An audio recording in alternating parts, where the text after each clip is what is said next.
The Beaches podcast is going to give you everything you want to know about a beach before you go there. I hope you enjoy the show. Be sure to check out our website, www.sandee.com. Without further ado, let's get into the show. The Netherlands? Okay, picture this. Windmills, tulips, those charming canals, but beaches. Bet you didn't think of that. It's true, though. Hidden beyond those iconic images is this whole other side of the Netherlands, a gorgeous coastline just begging to be explored. And guess what? That's what we're diving into today. You got it. We're talking Dutch beach trips, all thanks to a listener request. They want to ditch the tourist traps and find those hidden gems. So we're going to help them out. Exactly. Our listener is clearly doing their research, which we love. But before we get into specifics, I'm curious, when you think about the Dutch coast overall, what comes to mind? What's the vibe like?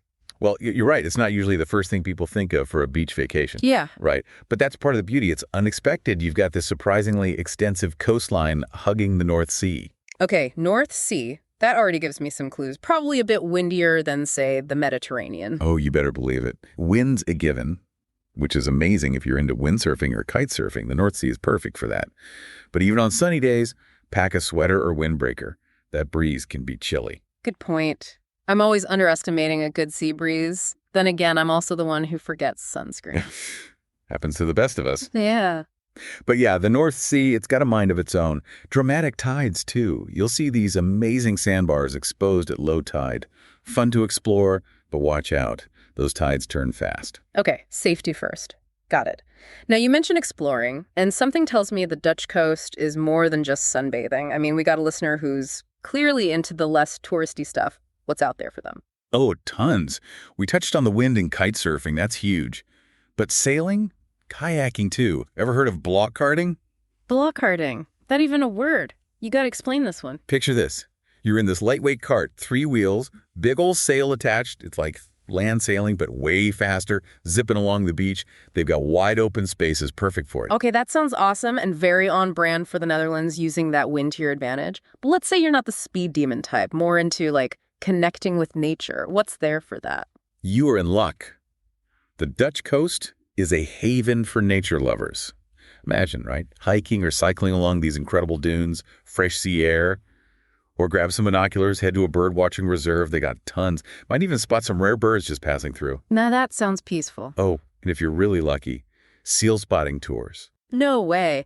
All right, so we've got adventure, we've got nature. Sounds like a pretty good mix so far. Now, timing's going to play a role too, right? When's the best time to hit up these Dutch beaches? You're spot on. Now, if you're after classic beach bumming, July and August, those are your warm months.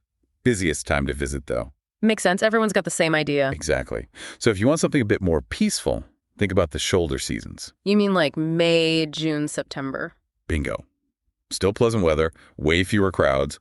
Plus, often you can catch local festivals, events happening in those cute little beach towns. Oh, see, now you're talking my language, a little culture with my coastline. Oh, for sure. Lots of those towns have fascinating historical centers, seafood markets. You could easily spend a day wandering around, soaking it all in.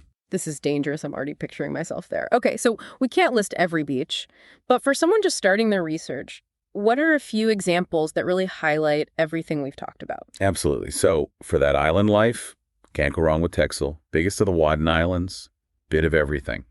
Surfing spots, calmer family areas. Okay, so a little something for everyone. Exactly.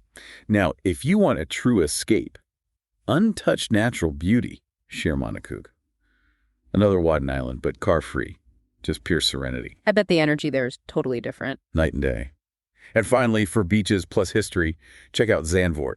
Beautiful coastline, but also a quick train ride from Haarlem.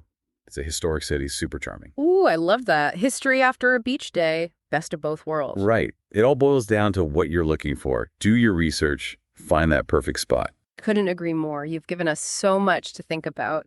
And as we wrap up, here's a thought-provoking question for you listeners. If each of these beaches were a poem, which one would you want to read? Keep that in mind as you plan your trip. It might just lead you to your perfect Dutch beach getaway. Thanks for listening to the show, and be sure to tune in next week for your favorite episode about some of the best beaches and beach information in the world.